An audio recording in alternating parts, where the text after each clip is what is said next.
ఒక్కొక్కరుగా సిట్ ముందుకు. Phone tapping కేసులో సిట్ దూకుడు, బాధితుల వాంగ్మూలాల రికార్డ్. బుధవారం స్టేట్మెంట్ ఇచ్చిన కాంగ్రెస్ నేతలు. ట్యాపింగ్ నిందితులను కఠినంగా శిక్షించాలని డిమాండ్. రాధాకృష్ణకు పిలుపు. Andhra Jyothi Radhakrishna phone tap statement ఇచ్చేందుకు రావాలన్న సిట్. అయితే ఆంధ్రజ్యోతి పేపర్లోనే చూద్దాం ఈ రాధాకిషన్ రావుది ఏమున్నది ఏందనేది. ఇక్కడ ఉన్నది చూడు. ఆంధ్రజ్యోతి ఎండి రాధాకృష్ణ ఫోన్ ట్యాప్ మావోయిస్టుల సమాచారం కోసం అంటూ గత ప్రభుత్వ హయాంలో రివ్యూ కమిటీకి 615 నెంబర్లు, అంటే వీళ్ళు అఫీషియల్గా రివ్యూ కమిటీకి ఏం పెట్టారు? 615 నెంబర్లే. వీళ్ళు నక్సలైట్లకు మద్దతుదారుల లేకుంటే వాళ్ళకు సపోర్ట్ చేస్తున్నారు అది ఇది అని చెప్పేసి చాలామంది నెంబర్లు పెట్టి రివ్యూ కమిటీకి పెట్టి ఈ 615 నెంబర్లు జస్ట్ కొద్ది రోజులు వీళ్ళ మీద నిఘా పెడతాం, ఒక వారం రోజులు అన్నట్టుగా తీసుకున్నారు. మళ్ళా రివ్యూ కమిటీకి మళ్ళీ వీళ్ళు ఏం చేసింది? వాళ్ళకి ఇచ్చిర్రా సమాచారం అంటే ఏమి ఇవ్వలే. 24,000 నెంబర్లు ట్యాప్ చేసిరు జస్ట్ పర్మిషన్ 600లకు తీసుకొని. ఆ 24,000ల ఆంధ్రజ్యోతి పేపర్ వాళ్ళు సినిమా హీరోయిన్లని ట్యాప్ చేసినామంటే అది వేరే ఉద్దేశమే. అది ఇక అర్థమైందిగా మీకు.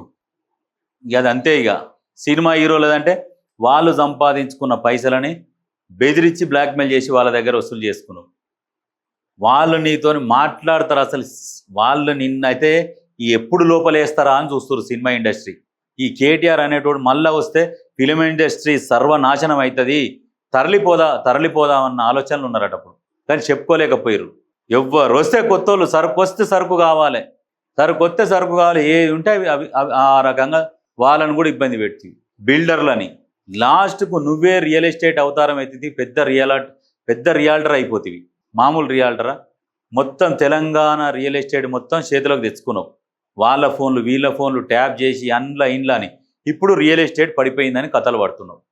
రియల్ ఎస్టేట్ మొత్తం పడాలి, నీకేం పెద్ద ఫరక్ పడదు. ఏంటంటే 1,00,000 కోట్లు ఉన్నావు, నీకు ఏమవుతుంది? 1000 కోట్లు నష్టపోయినా పెద్ద ఫరక్ పడదు నీకు. రియల్ ఎస్టేట్ మొత్తం చేసేదే నువ్వు. నీకొక్కనికే నొప్పిలేస్తుంది. నిజంగా ఒరిజినల్గా రియల్ ఎస్టేట్ చేసేటోళ్ళు ఎవరు కూడా బాధపడతలేరు, కానీ నీకు చాలా నొప్పిలేస్తుంది. ఎందుకంటే నీయే ఉన్నాయి ఎక్కువ పెట్టుబడులు. అది ఏడా నార్సింగ్, కోకాపేట. ఒకప్పుడు పోతే మంచిగా చుట్టూ ఖాళీ జాగాలు ఉంటుండే, మంచిగా ఉంటుండే. మొన్న పోతే అగ్గిపెట్టేలే. వాళ్ళకు నీళ్ళు ఎక్కడి నుంచి వస్తున్నాయిరా నాయన అంటే ఆ నీళ్ళు కూడా అమ్ముడే. ఏందుకు ఈ బస్తీలకు కాలనీలకు మొత్తం నీళ్ళు ఆపి వాళ్ళకి నీళ్ళు ఇచ్చుడు. అక్కడ బోర్లు వేసినా నీళ్ళు లేవు, గ్రౌండ్ వాటర్ లేకున్నా వాళ్ళు అక్కడ ఎందుకుంటుర్రు అంటే మున్సిపల్ వాటర్ ఇస్తున్నారు. అంటే ఈ రకంగా ఆ రకంగా సెట్ చేసినావు నువ్వు. ఈయనది రాధాకిషన్ రావుకి ఏమని ఇచ్చారు? మావోయిస్టుల సమాచారం కోసం 615 మంది నెంబర్లు. వాటిలో ఆంధ్రజ్యోతి ఎండి నెంబర్ కూడా. రాధాకృష్ణకి సిట్ అధికారుల సమాచారం, వాంగ్మూలం ఇవ్వాలని కోరే అవకాశం. పెన్ డ్రైవ్లో ఫోన్ ట్యాపింగ్ సంభాషణలు. నాటి ప్రభుత్వంలోని పెద్దలకు అందజేత. అక్రమ ఫోన్ ట్యాపింగ్లో చక్రం తిప్పిన నవీన్ రావు, శ్రవణ్ రావు, ప్రణీత్ రావు. బీఆర్ఎస్ ఎమ్మెల్సీ నవీన్ రావుపై సిట్ నజర్. అప్పుడు నిజంగా బీఆర్ఎస్ వచ్చినాక కొద్ది రోజులు ఆంధ్రజ్యోతిని అయితే హింస పెట్టిరు. ఎక్కడికి ఆ పేపర్కు రానియకుండా దాన్ని. ఇక వీళ్ళు కూడా ఇన్ని రోజులు సంఖ్యలు అనుకుంటా కంటిన్యూ కొద్ది రోజులు హింసించిండు ఆంధ్రజ్యోతి పేపర్ని. అటువంటి మూర్ఖుడు ఒక పత్రికకు స్వేచ్ఛను కూడా హరించి ఆ రకమైన నిరంకుశ పాలన. ఎట్లా అంటే దాన్ని ఏమంటారంటే ఒక హిట్లర్ దొంగ ఎట్లా పరిపాలిస్తాడు, భయపెట్టించి ఓ ఇంట్లోకి దూరి కత్తి చూపెట్టి గన్ను చూపెట్టేట్టు భయపెడతారో ఆ రకంగా అట్లా భయపెట్టిండు కొంతమందిని. టీవీ నైన్ని కూడా ఆగం చేసే పాపం. ఒకప్పుడు టీవీ9 అంటే ఫేమస్ ఉంటుండే. ఆ టీవీ9 మొత్తం ఆగం చేసి వశం చేసుకున్నాడు లాస్ట్కు. అప్పటిదాకా నిద్రపట్టలే. ఉండాలి, సామ్రాజ్యం ఉండాలి, మనం ఏది చేసినా చెప్పుకోవాలి. ఉత్తర కొరియా అధ్యక్షుడుగా కిమ్ జాన్ ఉల్. ఆ కిమ్ జాన్ ఉల్కు ఈ వారసుడు అన్నట్టు ఇల్లు. సేమ్ ఉత్తర కొరియా అధ్యక్షుని హావభావాలు, వాని మెంటాలిటీ, వాని మనస్తత్వం ఎట్లుంటుందో ఈ కల్వకుంట్ల కుటుంబం మెంటాలిటీ కూడా సేమ్ అటనే పరిపాలించాలి. ఎవడు ఎక్కువ స్టైల్ కొట్టొద్దు మా ముందర, ఎవడు ఎక్కువ తిరగొద్దు. ఆడు కిమ్ జాన్ ఉల్ వాడు ఏ కటింగ్ చేయించుకుంటే అక్కడ వాళ్ళు అదే కటింగ్ చేయించుకోవాలంట. వాళ్ళు ఏ ఛానల్ చూడొద్దట, ఆ ప్రభుత్వ ఛానల్సే చూడాలి.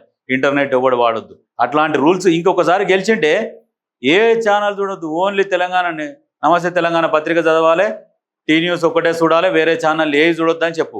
ఇక ఏ అయితే కొన్నాడో అంతవరకే చూపెట్టేటట్టు ప్రయత్నం చేసు. మిగతా ఏ మిగిలనియకపోవు. ఆ దరిద్రుడు కనుక కర్మగాలి తెలంగాణ ప్రజల అదృష్టం మేరకు ఆ దరిద్రుడు ఓడిపోయిండు. ఈ ప్రజాపాలన వచ్చింది. నిజంగా చాలా సంతోషంగా ఉంది.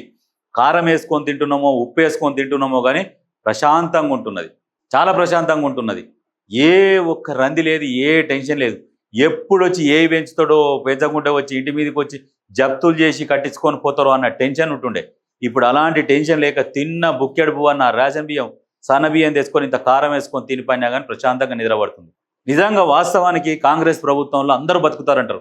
చాలా మందిని అడుగురు ఒకరినొకరు. కాంగ్రెస్ పార్టీ ఉందంటే అందరూ బతుకుతారు, ఎవరైనా మంచిగా బతుకుతారు అనేది అప్పటి నుంచి వస్తున్న మాట. ఇది ఇప్పుడు కాదు, వెనకటి నుంచి నేను చిన్నగా ఉన్నప్పటి నుంచి ఉంటున్నా. ఏ పార్టీ ఏం కాదు కానీ కాంగ్రెస్ ప్రభుత్వం వస్తే మాత్రం అందరూ బతుకుతారు, అన్ని పనులు అయితే నిమ్మలంగా హాయిగా బతుకొచ్చు అని అంటారు. అదేందో ఇప్పటికీ అర్థం కాదు. ఆ జనాలలో అట్లా అయిపోయింది కాంగ్రెస్ పార్టీ అంటే. ఇది వాస్తవం, నాకు కూడా అనిపిస్తుంది. కానీ ఎన్ని పథకాలు లబ్ధి పొందినా కానీ ఈ వాస్తవానికైతే కాంగ్రెస్ పార్టీలో లబ్ధి పొందినంతగా ఎన్లా కూడా లబ్ధి పొందలే జనాలు చాలామంది వరకు. నేను కూడా చెప్తున్నా, వాస్తవానికి కాంగ్రెస్ పార్టీ పేదల పార్టీ, హాయిగా బతుకోవచ్చు. నేను చెప్తున్నాను కాదు, మీ పక్కనున్న వాళ్ళు ఎవరైనా పెద్ద మనుషులు ఉంటే వాళ్ళని కూడా అడిగి చూడుర్రి. ఏందే కాంగ్రెస్ పార్టీ వస్తే నిజంగా ఎవడైనా ఆరాంగా బతుకోవచ్చు అని అంటే అది నిజమేనా అని అడుగురు. అంటే అందరూ పేద మధ్యతరగతి అందరు బతుకుతారు. ఈ దొంగలు ఈ దోపిడిదారులు ఉంటారు కదా, ఈ కాంగ్రెస్ పార్టీలో బతకలేరు. ఎందుకంటే వేరే పార్టీలో దోసుకొని ఉంటారు. కాంగ్రెస్ పార్టీలకు రాగానే అంత దోపిడి ఉండదు కదా, అంత దోసుకోవడం అదంతా ఉండదు. కాబట్టి కొంచెం వాళ్ళకి ఇబ్బంది అవుతుంది. మిగతా వాళ్ళకు మొత్తం దిగువ మధ్యతరగతి పేద వీళ్ళందరూ సంతోషంగా బతుకుతారు. ఏవి రేట్లు సడన్గా పెరగాయి, ఈ పెంచడానికి కూడా అవకాశం ఉండదు. వీళ్ళు పెంచరు, పెరగాయి, ఉన్నదాంతోనే డకులాన్స్తూనే ఉంటారు, నడిపిస్తుంటారు. అప్పుడు ఏమవుతుంది, పేద ప్రజల మీద భారం పడక హాయిగా బతుకుంటారు, బతుకు జీవనం వెళ్ళిపోతుంటారు. ఎవరైనా అధికారుల కాడికి పోయినా ఏమన్నా ఏదిలే దండం పెట్టాక మాకు ఈ పని చేసి పెట్టంటే కూడా చేసి పెడతారు అధికారులు కూడా. అప్పుడు కూడా పోనీలే అన్న కాడికి వాళ్ళ మీద కూడా ఒత్తిడి ఉండదు. ఏమైనా ఉంటే చేయాలని, మీరు పనులను చేయాలని చెప్పేసి ఆదేశిస్తారు, ఫోన్ చేసి చెప్తారు. ఎక్కడ కూడా ఎవరు ఏం తీసుకోకూడదు, చెయ్యరనగానే చేసుకుంటూ వస్తూనే ఉంటారు. ఇట్లా జీవనం గడిచిపోతుండే. అట్లాంటిది ఒక్కటేసారి ఈ దోపిడి దొంగ వచ్చి మొత్తం గదిలిచ్చి పడేసి అతలాకుతలం చేసి మొత్తం దోసుకుపోయాడు. ఇవాళ తృప్తిగా తిందామంటే కూడా అప్పులు కట్టాలి. అప్పులు తెలంగాణ అప్పులు కట్టలేక ఉన్న ప్రభుత్వం కొన్ని పథకాలు అమలు చేయలేని పరిస్థితి వచ్చింది. అట్లాంటి పరిస్థితి ఎవడు క్రియేట్ చేసిండంటే ఆ దొంగ క్రియేట్ చేసిండు. ఈ రాధాకిషన్ రావు ఫోన్ ఎందుకు ట్యాప్ చేయడం? ఆయన ఏమన్నా నక్సలైటు సానుభూతి పరుడా? ఏంది? ఆయన ఒక విలేకరి, అక్కడి నుంచి వచ్చి ఒక పేపర్ని స్థాపించి అన్ని నిజాలు రాస్తున్న వ్యక్తిని ఆయన ఫోన్ కూడా ట్యాప్ చేస్తుంది. అందరి ఫోన్లు, జడ్జిల ఫోన్లు ఇంతనా?